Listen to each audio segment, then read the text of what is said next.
Hi, welcome. My name is Dr. Rachel Bernini, and I am here with my colleague Jim Shu, and we are here to talk to you guys about the LifeCourse tools and how we've used them within our organization. Thanks, Rachel.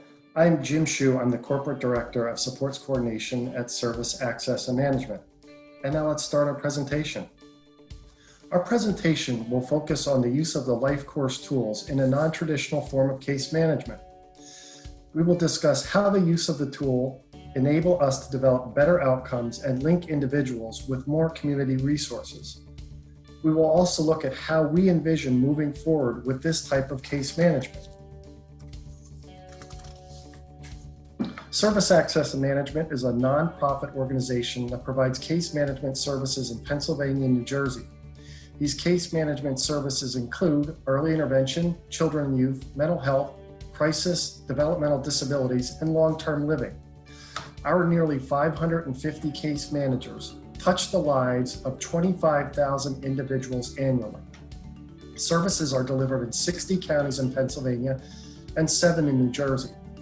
Our case management, or supports coordination, as it is referred to in Pennsylvania, for individuals with developmental disabilities serves nearly 8,000 individuals in 22 counties in the Commonwealth.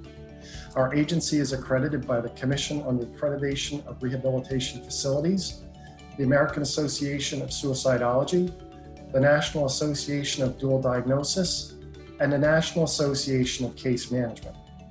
Our services are overseen at a state level by the Office of Developmental Programs, otherwise known as ODP. There are currently 50,000 people enrolled in services. Out of those 50,000 people, 12,640 are on a waiting list for funding for services. Funding comes from federal waivers and is awarded through initiatives or when an individual disenrolled. Individuals who do not have funding are normally visited 2 times per year where the individual service plan is written and revised. Individuals with waiver funding receive far more contact with supports coordination and other providers. 2 years ago, we teamed up with ODP and local county officials to see how we could better serve those on the waiting list. We used the LifeCourse tool to guide our planning process and used the integrated STAR for our job description. The new position was called a community specialist. We realized the use of the tool would be an essential part of job functions of the community specialist. As Rachel will explain, this new position increased the amount of service individuals receive compared to the traditional supports coordination position. It additionally produced better outcomes. So what we looked at, as you can see from the graph, we looked at newly enrolled individuals in the service coordination system in 2019 and 2020. The only funded services individuals received were supports coordination. During this time frame, 29 individuals received traditional supports coordination and 8 were referred to the community specialist. This allowed us to examine data specific to each service, such as outcome development and the amount of service delivery to both populations. I'd like to note the majority of the community specialist referrals were younger individuals, which we thought would be more open to this new type of service delivery. And now I'll turn it over to Rachel. Thanks, Jim. As Jim explained, we wanted to get a sense of if or how service coordination support was different when comparing the work of those using the LifeCourse tools and those not exclusively using the LifeCourse tools. We started this inquiry by reviewing outcomes and service output, or time spent coordinating, locating, and monitoring service. This slide includes a review of individual outcomes developed for the 29 individuals receiving traditional supports coordination service without the use of the LifeCourse tools. What we found was that of the 29 individual support plans reviewed, 15 had outcomes that were more generic in nature and really only addressed the individual's safety. Essentially, 15 individuals, or just over half of the individuals reviewed, had plan outcomes about maintaining their safety so that they can live a fulfilled life. This begs the question, does achieving individual safety lead to a fulfilled life? If we're only assessing or monitoring for safety, what are we doing to support people in living their vision of a good life? The remaining 14 individuals had plans that included outcomes beyond simply safety. Rather, they included outcomes pertaining to advocacy, community integration, and socialization with others. We then took a look at the outcomes that were developed by our community specialist. Again, the LifeCourse tools help to build the foundation of our work in developing individualized plans for individuals served. She utilizes the LifeCourse tools as part of the person-centered planning process and to get a sense of individuals' interests, strengths, and areas for growth throughout the lifespan.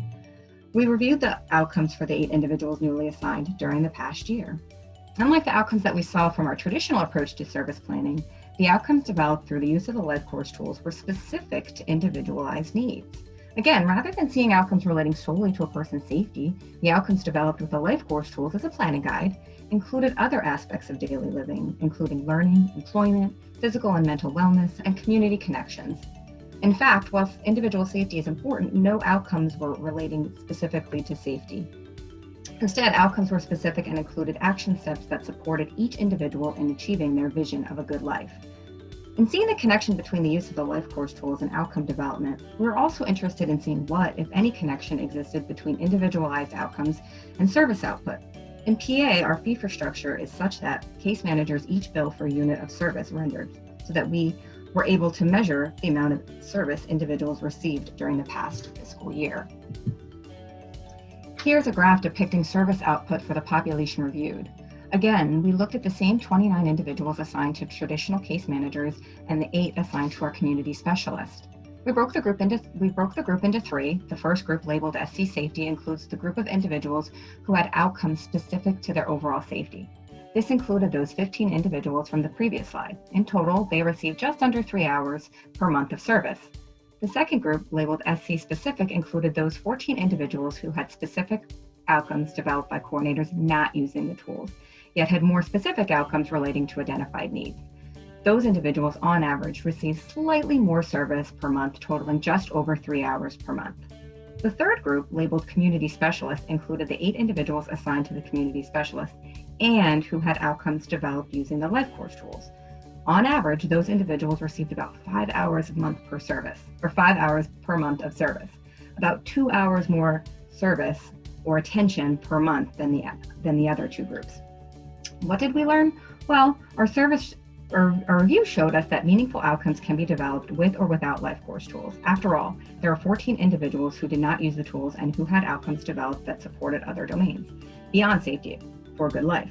We also found that our community specialists provided on average 2 hours more service per month per individual. Could the additional support or service be related to improved relationships?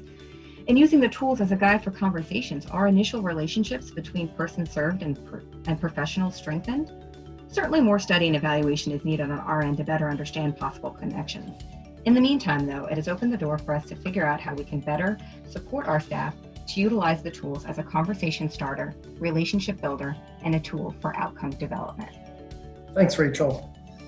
We realize the benefits of the LifeCourse tools and have already implemented a second community specialist in another county to better serve those on the waiting list.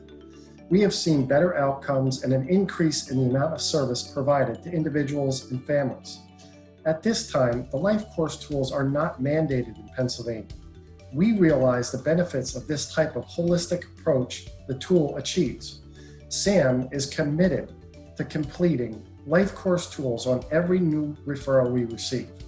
We have a goal of completing the tool on half of all the persons served during this fiscal year, which would be 4,000 individuals, and hopefully everyone we serve in the next 2 years.